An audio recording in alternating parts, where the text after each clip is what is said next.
Olá pessoal, eu sou Pedro Brandão, professor de língua portuguesa formado pela PUC do Rio de Janeiro. Começa agora mais uma videoaula do nosso canal Português Papo Cabeça. Em primeiro lugar, inscreva-se no nosso canal para não perder nenhuma das nossas próximas videoaulas e ative o sininho para receber todas as notificações.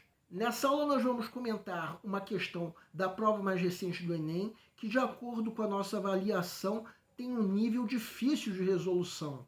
É necessária uma leitura bem atenta. Mais do que isso, trata-se de uma questão que contém, entre as alternativas incorretas, uma armadilha perigosa para os candidatos, que pode ter levado muito candidato a errar essa questão. Vamos entender. Segue um quadro.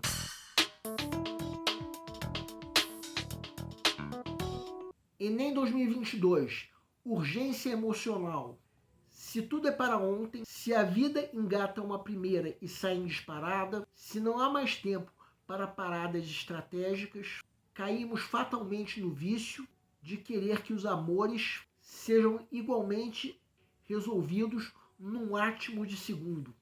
Temos pressa para ouvir "eu te amo", não vemos a hora de que fiquem estabelecidas as regras de convívio.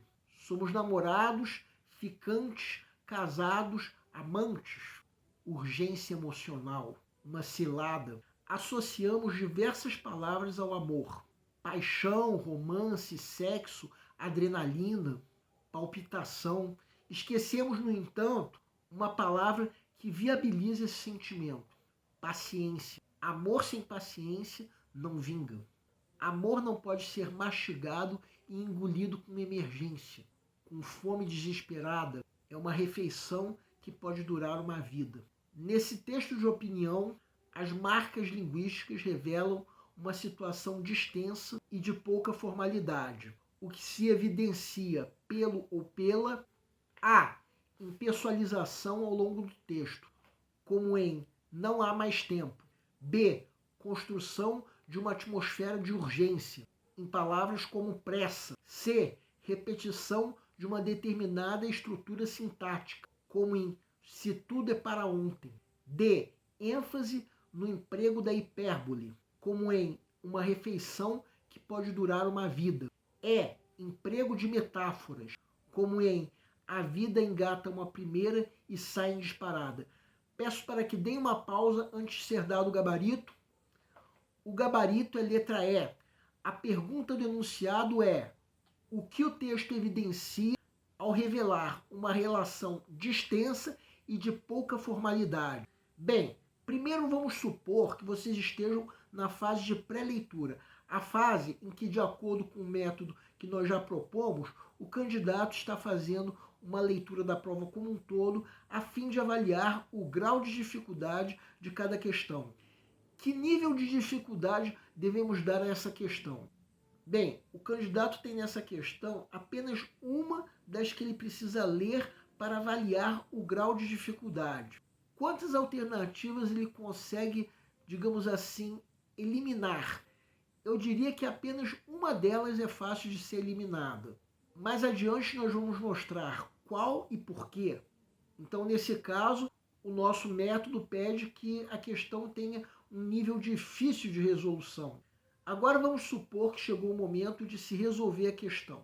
Então agora, com a pergunta do enunciado em mente, vamos reler o texto. Quem quiser pode dar uma pausa.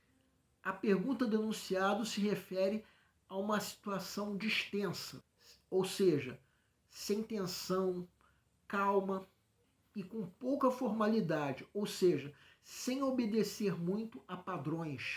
Então, ao relermos esse texto, devemos nos focar no ponto em que se perde a ideia de tensão, o que só acontece nesse trecho que nós estamos destacando agora em vermelho.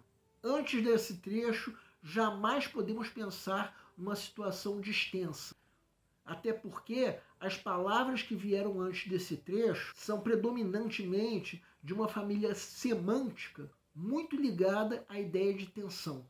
O que o trecho destacado mais faz é comparar o amor a uma refeição que pode durar a vida inteira. Então, no trecho que nós estamos sublinhando agora, temos duas figuras de linguagem, metáfora e hipérbole.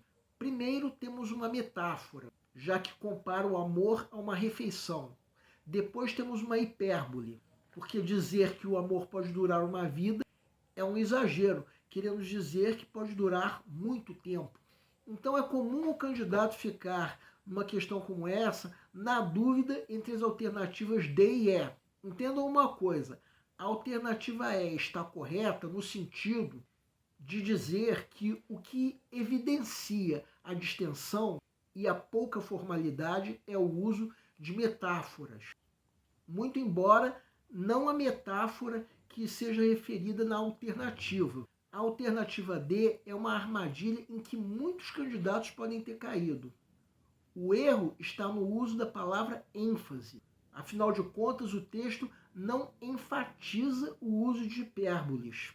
Ele usa hipérboles de forma, digamos assim, ocasional, sem enfatizar. O erro da extrapolação consiste na geração de ideias que estão ausentes no texto.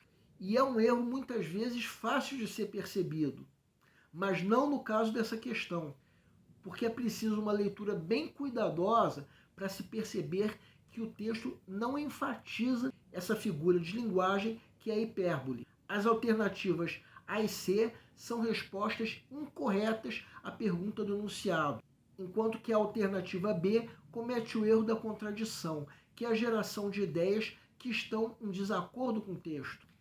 Vamos entender. Começando pela alternativa B, que na nossa opinião é a única que pode ser eliminada na fase de pré-leitura. Afinal de contas, construir uma atmosfera de urgência jamais pode contribuir para revelar uma situação distensa. Muito pelo contrário, revela uma tensão quase extrema. Agora vejam a alternativa A e percebam que a impessoalização nesse texto, ou seja, o caráter de não ser restrito a uma única pessoa, não é uma marca de pouca formalidade. De certa forma, pelo contrário, já que estabelece um padrão para a linguagem. Por fim, a alternativa C. Percebam que a repetição dessa referida estrutura sintática ocorre no começo do texto, quando ainda não se chegou à parte que nós destacamos em vermelho, que é o momento em que a ideia de distensão começa a aparecer. A única alternativa que responde corretamente à pergunta do enunciado é a alternativa E, gabarito da questão.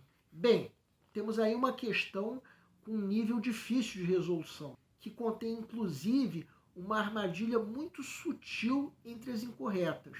A leitura cuidadosa é exigida. E mesmo assim, essa questão deve ter tido, como nós aqui do canal acreditamos, um índice de erros muito alto por causa da alternativa D.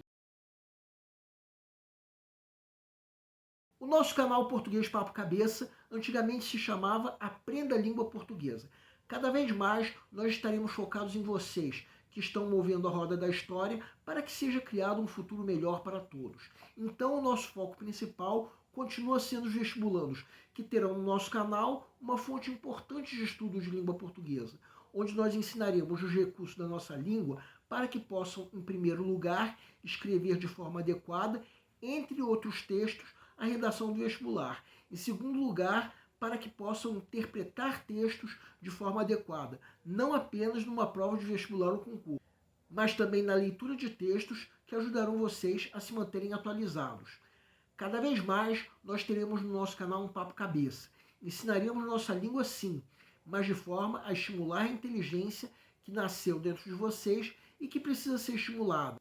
E a missão do nosso canal é melhorar cada vez mais. Então vocês podem usar tanto o nosso e-mail quanto a nossa fanpage do Facebook para fazerem qualquer comentário, elogio, crítica ou ainda reclamação sobre as nossas videoaulas.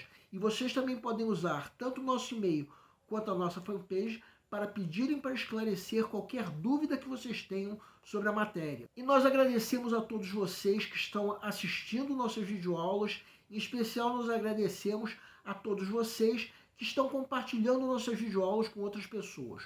Muito obrigado, porque vocês estão ajudando nosso canal a ser feito. Pedimos ainda que deixem um like. Muito obrigado e aguardem nossa próxima aula.